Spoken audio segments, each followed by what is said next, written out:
Muchas gracias, amigos y amigos, por continuar ahí en la segunda parte de nuestro programa, Las Verdades del Barquero en Clave Canaria de Canal 4 Televisión Telde. Estamos entrevistando al fiscal del Tribunal Superior de Justicia de Canarias y representante en Las Palmas de la Asociación Profesional e Independiente de Fiscales, don Miguel Payares Rodríguez, que también además es el juez adscrito al juzgado de instrucción número 3 de Las Palmas, ¿verdad? Número 1, perdón. Estamos hablando de las reivindicaciones que estos señores han presentado al Ministerio de Justicia, e incluso hemos hablado también ya del paro que se va a producir, de la huelga que se va a producir los días 5, 6 y 7 de marzo de 2019, de 10 de la mañana a 2 de la tarde, y que anteriormente habíamos puesto en alerta a todos ustedes por si ustedes tuvieran algún juicio en esos días. Don Miguel, vamos a continuar con la tercera reivindicación de ustedes. Paralización de la justicia digital. Explíquenos de qué va esto. Vamos a ver, lo que por parte del Ministerio se está haciendo, yo creo que con buen criterio, es intentar modernizar, lógicamente, la Administración de Justicia, cuya finalidad es el papel cero, es decir, que no se utilice papel y que esté todo digitalizado. Se han establecido algunos partidos judiciales como pilotos, como experiencia piloto en España. Entre ellos, por ejemplo, uno de ellos es Palencia. Nuestra asociación tiene una compañera que es fiscal y está padeciendo esta experiencia, y lo que nos comenta es que la situación es dramática, es decir... ¿Por qué motivo? Porque no funciona, es decir, que lo que ha hecho el Ministerio, intentando hacerlo o bien todo de golpe o bien con un sistema de modernización que no es compatible con el funcionamiento en esos sitios de la propia Fiscalía y de los propios juzgados, es que el trabajo se ralentiza, se bloquea, no funciona y no tiene una operatividad. Entonces, teniendo en cuenta esas dificultades que se están produciendo, lo que nosotros proponemos es paralizar el sistema y ver qué sistema es el que puede funcionar mejor. Yo, en el Ministerio, una de las cuestiones que he planteado es que quizá lo bueno sería, de todos los sistemas que están funcionando en las 17 comunidades autónomas, que son distintos, es que para esto parece de loco, los sistemas informáticos, tanto de Canarias como de Andalucía, como de Cataluña, como de Madrid, que estén interconectados, que sea el mismo, claro. Es decir, no mucho pedir, o uno solo. O uno solo. Entonces, ¿cuál es el mejor? Bueno, yo no soy quien para decirlo. El mejor. El que esté funcionando mejor, vamos a desarrollarlo en toda España. Pero nos encontramos con el problema, y creo que el Ministerio lleva razón en parte de lo que está diciendo, es que una vez que se transfieren las competencias de justicia a las comunidades autónomas, el Ministerio pierde el control sobre, podríamos decir, la dotación de medios, tanto materiales como humanos, en cuanto a la creación de plazas, claro, y en cuanto a los medios técnicos, y lo más que puede hacer es una sugerencia para que pudiera coordinar este tema. Pero unas cosas o por otras es que esto no funciona. Entonces, lo que nosotros pedimos es que de una vez la justicia en España funcione con un único sistema informático, y si no podemos alcanzar el papel cero ahora, vamos a integrar un mismo sistema informático de funcionamiento en todos los juzgados y en todas las fiscalías, que sea exactamente el mismo, y luego posteriormente avanzar hacia la justicia digital completamente, ¿no? Bien. Otra reivindicación es la convocatoria de 300 nuevas plazas para las carreras judicial y fiscal. Vamos a ver. Esto es un mínimo, es decir, es que en comparación con la ratio que hay en otros países de nuestro entorno, España sigue siendo de los países que menos ratio tiene de jueces por habitante, y esto variaría en algo esa diferencia. Pero no hemos llevado la sorpresa que para el ejercicio, el presupuesto del 2019, lo que han consignado son 100 plazas. La ministra salió al paso. Un tercio de lo que ustedes piden. Sí, ella nos había prometido 300. Ha salido al paso diciendo que es un error de la transcripción de los presupuestos, y que lo que ella ha negociado con Hacienda es que son 500 plazas de jueces y fiscales. O sea, más de lo que ustedes piden. Yo, sinceramente, ya realmente, en fin, hasta que no lo vea no lo creo. No se lo cree. Pero por lo menos estas 300 que ya estaban prometidas, ¿no? Y eso ya, la distribución de cuántas sean para jueces y cuántas sean para fiscales, también se lo quería comentar, porque va a depender de cómo vayamos a evolucionar. Creo que tuve la oportunidad, otra vez que estuve en este programa, de explicar que una justicia penal moderna se encamina hacia que el Ministerio Fiscal sea el que instruya las causas penales.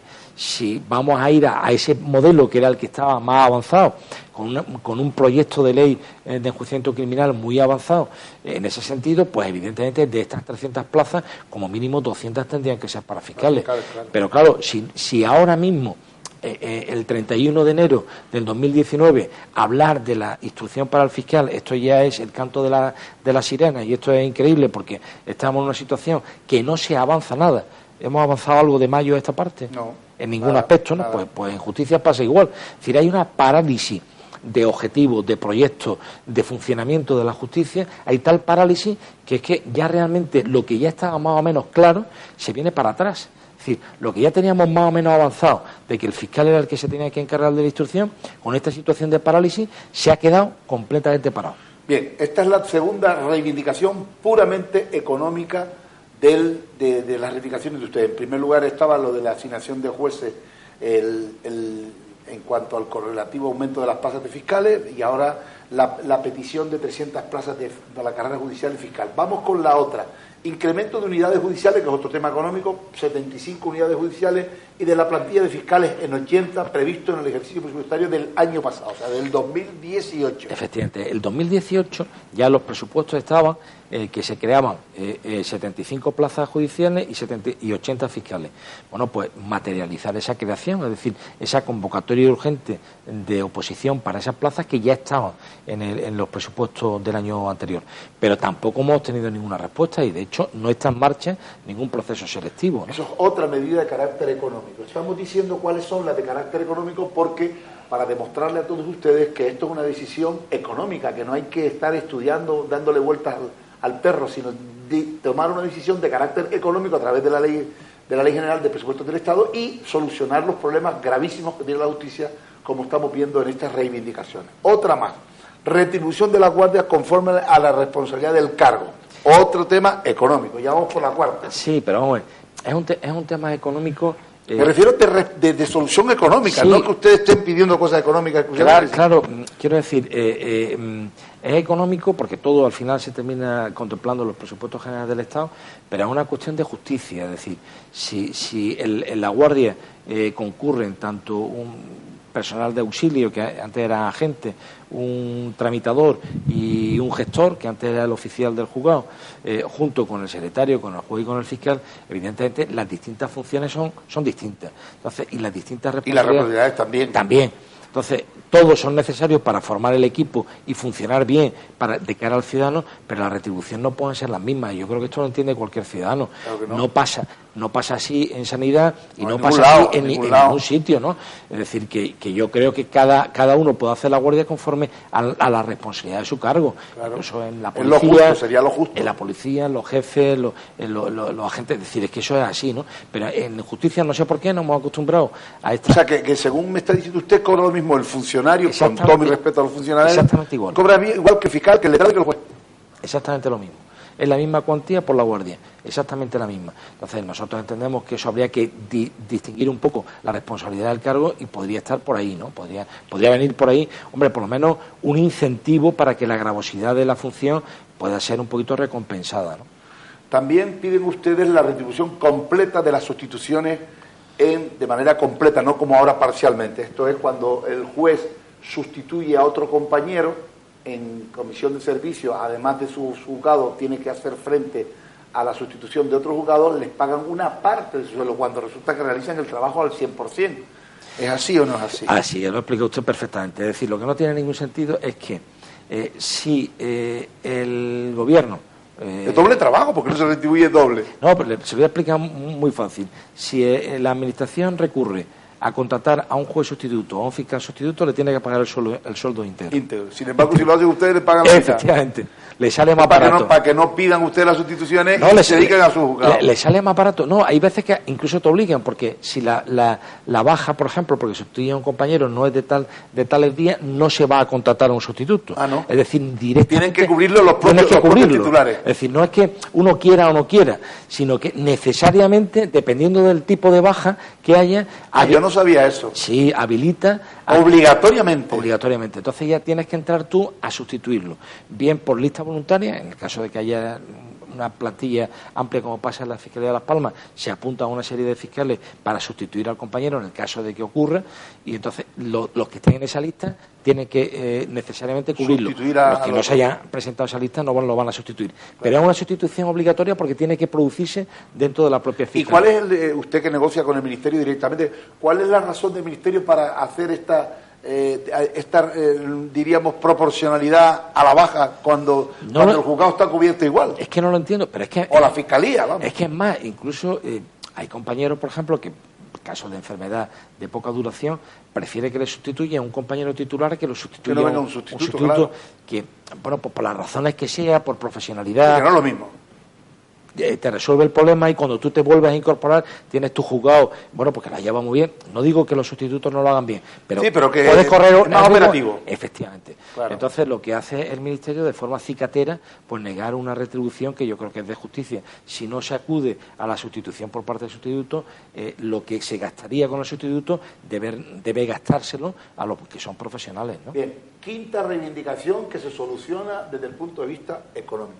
Desarrollo del complemento de carrera profesional introducido en la reciente reforma de la Ley Orgánica del Poder Judicial en su artículo 403.2 para fijar sus criterios, requisitos y cuantías de este nuevo concepto retributivo. A ver, esto es una cuestión un poco técnica, no sé si sabré explicarme. Se ha introducido en la nueva reforma un complemento, podríamos decir, que pone carrera profesional, tanto de jueces como de fiscales. Es un complemento que no está desarrollado reglamentariamente y, por tanto, no está conceptuado cuál es la cuantía. Es decir, hay un complemento, pero no está establecido cuál es la cuantía. Usted me va a entender perfectamente. ¿Qué es lo que ocurre en la Administración? Pues en la Administración, sobre todo de funcionarios, sobre todo del Grupo A, que la Administración sabe que tiene que incrementar la retribución, pero que no te lo hace por sueldo. Porque si te lo hace por sueldo, luego a nivel de pensiones... Se queda consolidado y además a nivel retributivo de pensiones incrementa determinados baremos y te vas a una penosidad, una carga económica no sostenible o cada vez menos sostenible porque afortunadamente vamos viviendo más tiempo y entonces de pensionista puedes tirarte más tiempo. Entonces, ese tipo de retribuciones que es justicia, que incremente determinadas funciones de cierta responsabilidad, no lo va a hacer para el sueldo y no lo quieren hacer nunca de incremento salarial directamente en la base del sueldo. Para que no se consolide. Eso es. Entonces, es una especie de complemento que podría ser asimilable, para que lo entendamos, a lo que sería trienio, pero como ya los trienios los tenemos, creo que va por ahí. Es decir, es un complemento que va a retribuir de alguna forma, no lo sé porque habrá que desarrollarlo, de alguna forma la experiencia. Me explico. Los profesores, los maestros, consiguieron hace ya tiempo lo que son los sexenios. Es decir, los maestros y los profesores cobran trienios, cada 3 años un complemento, y luego cada 6 años tienen un complemento específico. ¿Qué consiguen con eso? Que conforme van avanzando en experiencia y en dedicación a la docencia, van incrementando su sueldo. Tienen 3 años, 2 trienios y un sexenio, otro trienio y así, sucesivamente. Eso es una forma de retribuir la antigüedad, la especialización. Nosotros no lo tenemos. Entonces, ¿qué es lo que ocurre? Nosotros solamente tenemos los trienios, pero eso no cubre, podríamos decir, una legítima expectativa de mejora salarial si tú no te vas a Madrid. Es decir, la mejora retributiva de un juez o un fiscal es alcanzar la máxima categoría, que es magistrado del Tribunal Supremo, que está en Madrid, o fiscal de sala, que está en Madrid también. Entonces, nosotros planteamos que este podría ser un complemento bueno para hacer no tan deseable el pegar el salto a Madrid, porque con una gratificación o con una remuneración de la experiencia y del tiempo que tú desarrolles, puedes alcanzar un nivel retributivo parecido al que podría tener alguien de Madrid. ¿Me explico? Perfectamente. Por ahí. Bien, sexta petición que se vuelve otra vez a solucionar con voluntad económica. Vamos ahora a hablar de la recuperación del exceso de bajada retributiva sufrido injustificadamente por las carreras fiscal y judicial con relación a la media de la bajada que sufrió la función pública, aceptando un plan progresivo de en este ejercicio y lo inmediatamente siguiente. Le explico, vamos a ver. Nosotros, los jueces y los fiscales, de toda España, sufrimos, creo que fue en el año 2010, una reducción de nuestra nómina, de nuestra retribución, acomodada a la capacidad económica. Es decir, toda la función pública sufrió un recorte y fue proporcional o gradual a la capacidad económica. Entonces, a nosotros se nos asimiló a altos cargos de la Administración. Sufrimos una pérdida de nuestro sueldo en torno al 14%, cuando los funcionarios, los que más llegaron al 10%. Tuvimos 4 puntos por encima de la media de los funcionarios que más se le pegó el hachazo en la nómina. ¿Qué es lo que ocurre? De la crisis. Efectivamente. ¿Qué es lo que ocurre? Para que no nos interviniera Europa. Claro. Entonces, ¿qué es lo que ocurre? Cuando se produce en este ejercicio una negociación con la función pública, lo hace el Gobierno, a nosotros no nos convoca y acuerda un incremento de un 8,5% en la función pública en 3 años. ¿Qué es lo que ha hecho el Ministerio? Pues nos ha cogido y nos ha adherido a esa negociación, que no tuvimos negociación, entonces nos va a dejar igual que los funcionarios. Es decir, con lo cual han perdido ustedes un 3 o un 4% con referencia a los funcionarios. El 7%. El 7%. Estamos hablando de un 8% y nos quitaron el 14%, estamos hablando casi de un 7% casi más. Un 7%, sí. Entonces, nosotros decimos, me parece muy bien, hombre, ya que nos vamos a recuperar capacidad económica, no voy a despreciar que me asimilen a los funcionarios y recupere un 8,5%, por supuesto. Será, pero claro. ese diferencial... Ese diferencial es lo que usted está reivindicando. ¿Cuándo lo recuperamos? Y nos dice el Ministerio, a partir del 2021 vemos eso, ¿no? Hombre, si nosotros solidariamente supimos, sin protestar en absoluto, que nos recortaran un 14% cuando llegó la crisis, lo que no me parece de recibo es que cuando se recupere todo lineal. Y todo eso a pesar de lo que yo considero, vamos a no decir que están mal pagados, pero están insuficientemente pagados. Vamos a ver, ¿Cuánto cobra, por ejemplo, usted sabe cuánto cobra, por ejemplo, un magistrado del Tribunal de Justicia de la Unión Europea? Bueno, pues, ¿cuánto cobra, más o menos? Vamos a ver, lo estaban diciendo las noticias, que incluso están planteando una demanda, un magistrado de la Corte Internacional, Penal Internacional, que está en La Haya, está en 125.000 euros al año, de salario. Libres de impuestos. Libres de impuestos. ¿Y un juez en España, más o menos, al año, libre de impuestos? No, libre de impuestos. ¿Un fiscal? No, un fiscal o un juez en bruto, podríamos decir en bruto, debe rondar los 80.000 euros, en bruto. Que luego neto se quedan 55 dependiendo de la capacidad económica. No, eso supone una retención. El bruto ese que le estoy diciendo, quítele el 30% o 31%, que es lo que te retienen en nómina todos los meses. Ajá. Es decir, mira, para que lo entienda, la otra vez me pasaron una nómina de un magistrado de un Tribunal Superior de Justicia, con 30 años de ejercicio, escasamente llegaba a 4.000 euros neto, escasamente, 30 años, de antigüedad. 30 años de antigüedad. Con lo cobran menos que un director de un banco, con todo mi respeto para los directores de banco. Le estoy diciendo eso, es decir, quiero decir, a mí me sorprendió porque en Canarias, por ejemplo, estamos mejor pagados porque tienes el complemento de insularidad, ¿no? Sí. En el País Vasco tienes el complemento de peligrosidad. En determinados sitios tienes un complemento. Pero raso, hombre, yo me parece que no es de recibo que con 30 años de ejercicio, con la cantidad de trienios, es decir, de ese sueldo que le estoy diciendo de 4.000, más de 700 son por trienio. Es decir, es por antigüedad. Es decir, yo me parece que no es un sueldo digno a una función que desarrolló un magistrado del Tribunal Superior de Justicia.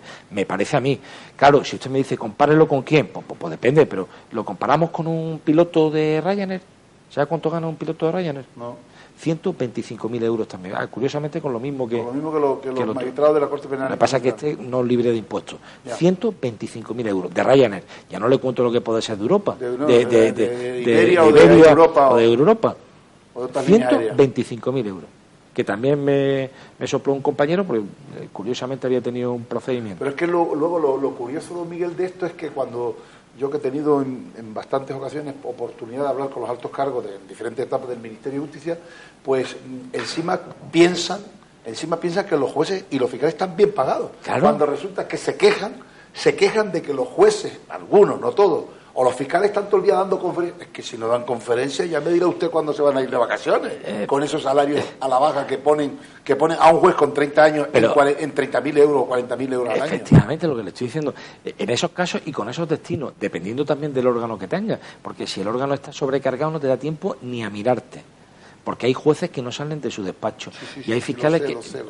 Mire, lo sé perfectamente. Yo he estado, mañana quiero terminarlo, pero me entró el viernes una causa de 12 tomos de temas de droga. No es fácil hacerlo, ¿eh? Son 12 tomos, 4.000 folios. Papel por papel es muy duro. 4.000 folios, ¿eh?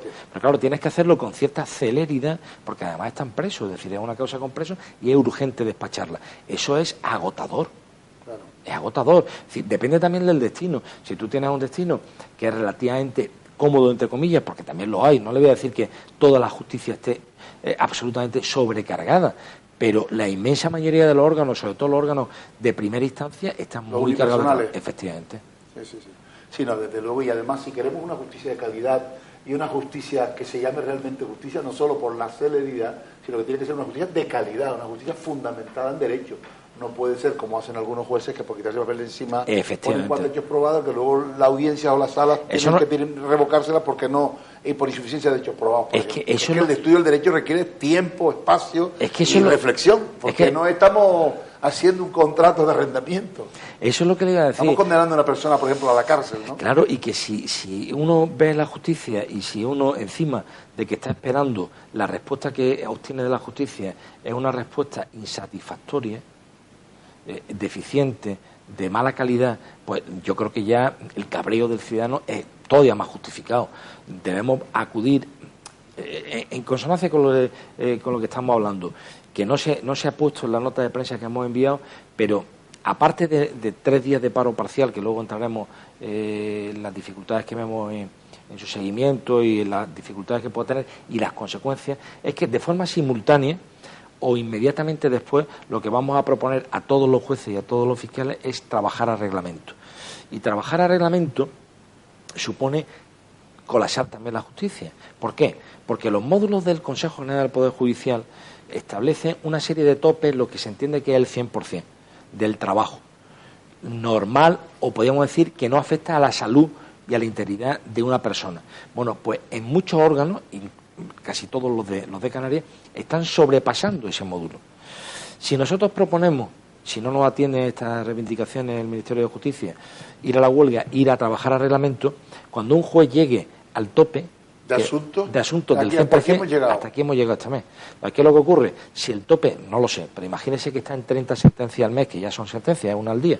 Son muchas sentencias. Vale, pues si son 30, que las puede llegar a hacer un juez perfectamente a partir del 15 de cada mes, pues a partir del 15 de cada mes ya no pone ninguna más, con lo cual quedan a la cola.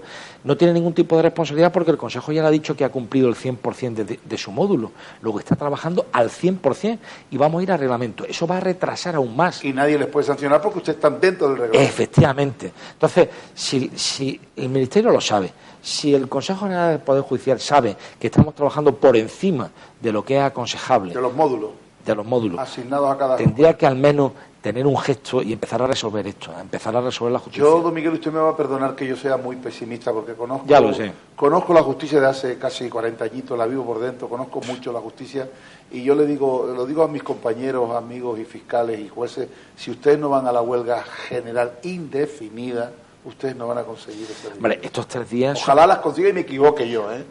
Ojalá me equivoque estos 3 días, fíjese que ha costado trabajo, porque, mire, el día 23 de enero estuvimos más de 3 horas reunidos los máximos representantes de las 7 asociaciones. Estaba APM, estaba JPD, estaba... Sí, todo el arco todas, pero, judicial. Pero... Bueno, están los no afiliados, pero bueno. Sí, no, también es una parte importante. También es verdad, y ahora le diré lo que dije precisamente por eso.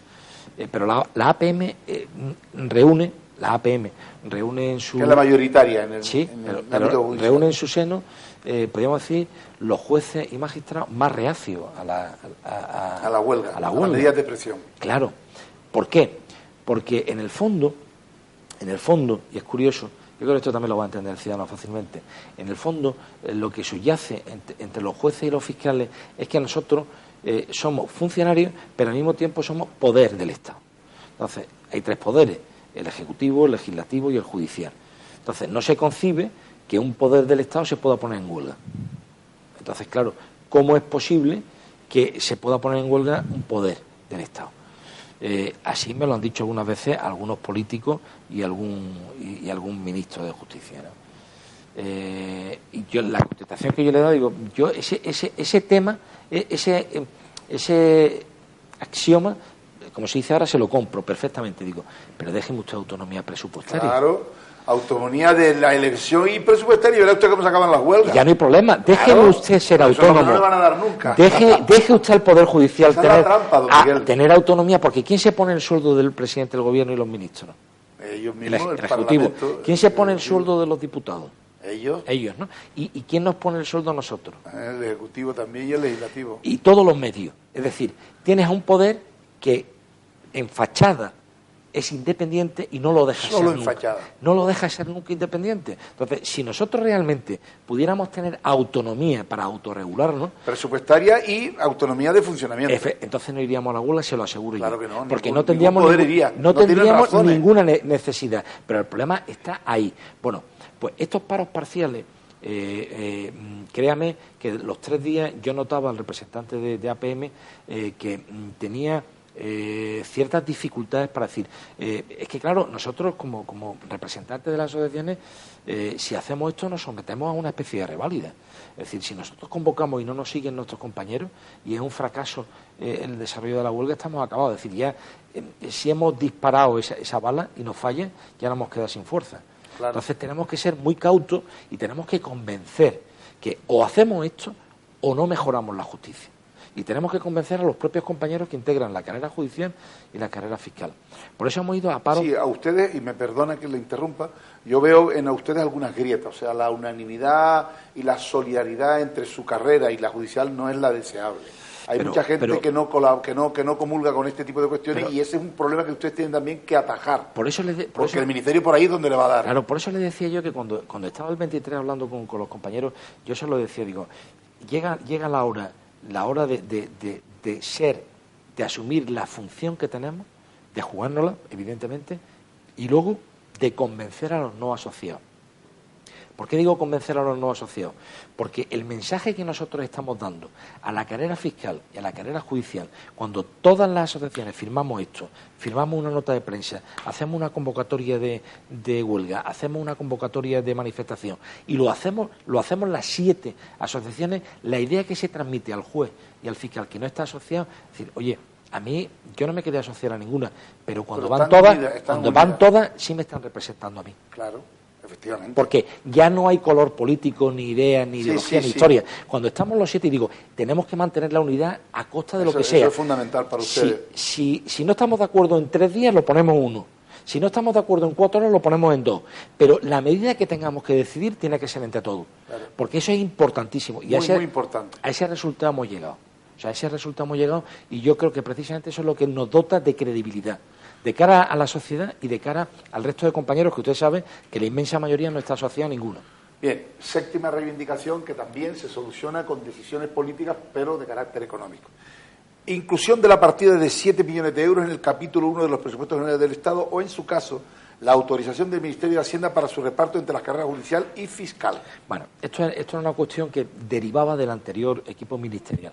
Entonces, había una partida presupuestaria que ya estaba, eran 7 millones de euros, que no es una partida muy grande, pero que estaba, en vez de en el capítulo 1, que es el que es de nómina y de pago a funcionarios, estaba en el capítulo 2. Entonces, para poder distribuirlo dentro de las retribuciones variables o como se quiera de jueces y fiscales, hacía falta un traspaso técnicamente al capítulo 1.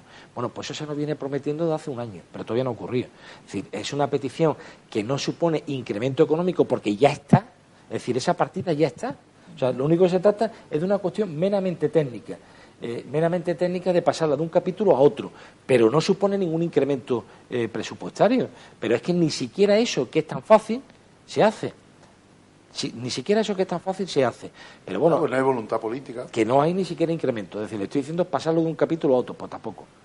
Bien, pasamos a la otra reivindicación y derogación de los artículos 307, 326 y 347 bis de la Ley Orgánica del Poder Judicial, según la Ley Orgánica, la reforma de la Ley Orgánica 4/2018 de 28 de diciembre.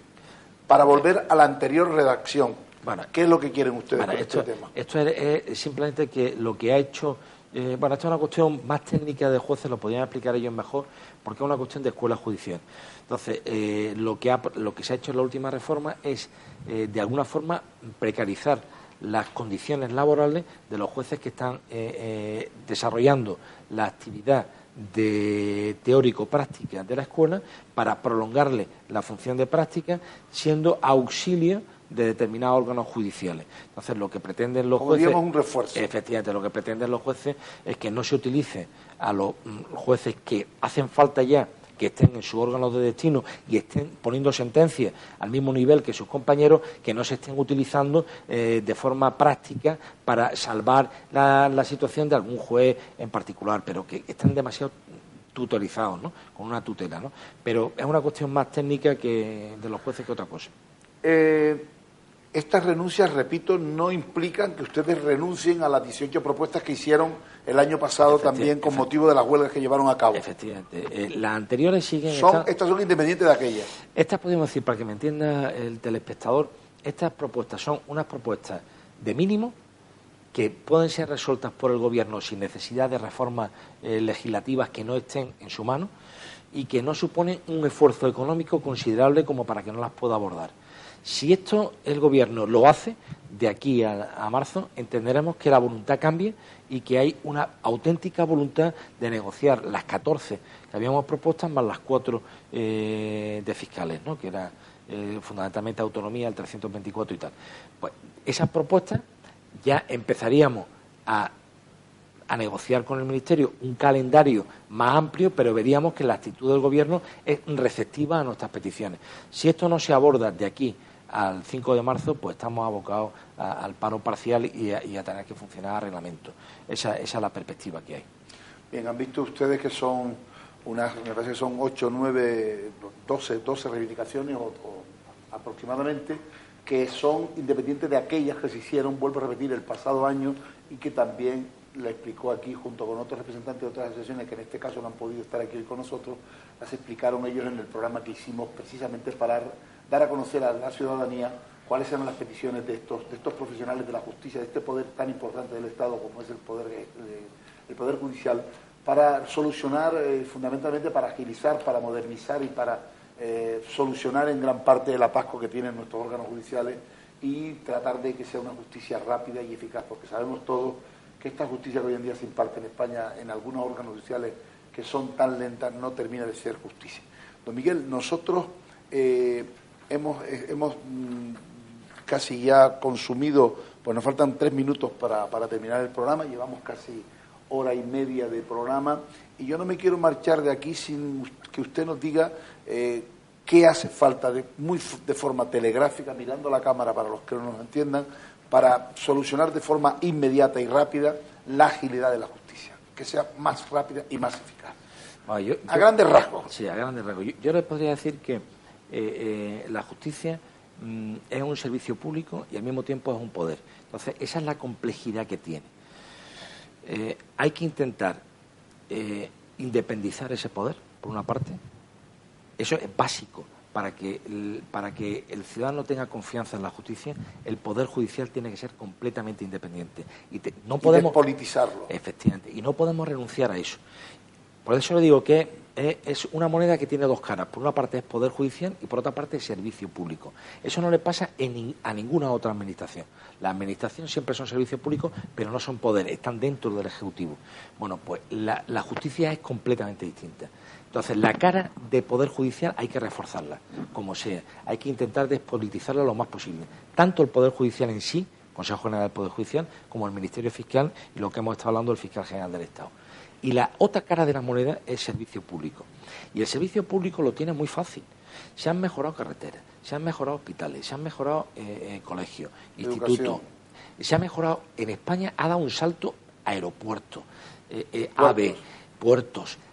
Ha dado un salto ha dado un salto España. Se ha modernizado como correspondía. Como correspondía, pero de alguna forma un salto descomunal. Es decir, uno va a determinados aeropuertos de Europa y no tiene una T4 como tiene España, y uno se monta en un tren de alta velocidad en Francia y en algunos casos no está en la misma calidad, tiene la misma velocidad, pero no tiene la misma calidad los vagones que tiene el AVE de España. Es decir, estamos a un nivel de desarrollo de muchos ámbitos espectacular, menos en el servicio de la justicia, en el que si no hay medios, no hay desarrollo. Eso es fundamental, pero ya no solamente medios, sino lo que hace falta es que no podemos tener, hablo del procedimiento, no podemos tener un procedimiento penal diseñado en una ley orgánica de 1889, del siglo XIX. ¿Se refiere usted al Código Civil? No, a la ley de enjuiciamiento criminal. Es de 1889. No tiene sentido, porque esa ley, que estaba bien en ese momento, han pasado los años, se le ha hecho múltiples reformas. Miles de cosidos. De reformas y ya no funciona. De entonces, hace falta desarrollar un servicio público adecuado, como está Hacienda, como está Sanidad, como están los hospitales, un servicio público adecuado, y luego, podemos decir, el camino por el que transita la justicia, que son los procedimientos, que sean modernos. Un procedimiento penal requiere necesariamente que el fiscal sea el encargado de la instrucción. Como esto no pasa en España, seguimos atrapados en el juez de instrucción y en el partido judicial. Y así no se desarrollan las causas, tardan muchísimo, se resuelven muy tarde. En definitiva, don Miguel, ¿usted cree que estamos en buenas manos con fiscales y jueces españoles, los que tenemos? Los que tenemos son magníficos, de verdad. Yo creo que el ciudadano, y por lo menos la experiencia que yo tengo, cuando se acerca a la justicia, recibe un trato, por supuesto, cordial, y luego la respuesta por parte de los jueces, de los tribunales y del Ministerio Fiscal, creo que es la más correcta posible. Pero eso no quita que podamos resolver todos los problemas de esa infraestructura que le estoy diciendo. Pues yo también opino exactamente lo mismo que él. Estoy totalmente de acuerdo con estas últimas palabras, porque es un poder básico del Estado, un poder que dependemos de él en gran medida, porque es el que pone en su sitio a las personas, repone derechos, da la razón a quien la tiene o a quien cree que la tiene, y en definitiva es los que hacen justicia y los que piden que se haga justicia, como los fiscales. Por eso digo que es un poder muy, muy, muy importante en cualquier sistema democrático de derecho, y habría que apoyarlos con estas justas reivindicaciones que, vuelvo a repetir, como dije al principio, la inmensa mayoría de ellas se soluciona con dinero, porque son cuestiones que están indicadas en los presupuestos generales del Estado con partidas económicas que no son de ningún escándalo, que son partidas económicas muy asumibles por cualquier Estado. Lo que ocurre, y hay que decirlo en voz alta, nuestros políticos no quieren una justicia independiente, no quieren una justicia ni en la independencia de los nombramientos, ni en la independencia económica como debería ser, para que no tuvieran que realizar este tipo de huelgas. Nosotros estamos a muerte con esas reivindicaciones porque formamos parte también, los graduados sociales y los diplomados en relaciones laborales, formamos parte también del foro judicial, y estamos de acuerdo con todas ellas porque, vuelvo a repetir, son reivindicaciones muy justas. Don Miguel, ¿qué quiere que le diga? Ojalá se coincidan, si no todas, pues gran parte de ellas. Hombre, la esperanza es lo último que se pierde. Yo tampoco soy utópico, y sé que si esto llevamos luchando de forma tan intensa el año pasado y no hemos conseguido nada, no tengo mucha esperanza, es cierto. Pero bueno, vamos a intentarlo, y luego hay que seguir intentándolo. Hay que intentarlo, y sobre todo trasladarle a la ciudadanía que la pelea no solamente porque nos suban el sueldo, para que mejoremos las retribuciones, que también hay una parte que no lo voy a ocultar, es de justicia, porque es una reivindicación también salarial. Pero la inmensa mayoría de las propuestas que hicimos es para mejorar la justicia y que el ciudadano se encuentre con un servicio público digno del siglo XXI. Estamos totalmente de acuerdo. Repito, nos tenemos que despedir, señores, porque ya son las 8:29, recordándoles que el próximo jueves, el día 7 de febrero, vamos a tener dos entrevistas muy, muy interesantes. Vamos a tener aquí a los consejeros de Sanidad del Gobierno de Canarias y al consejero de la Presidencia y Justicia también del Gobierno de Canarias. No se lo pierdan, que va a estar muy interesante. Hasta el próximo jueves, si Dios quiere, y no nos olviden. Gracias.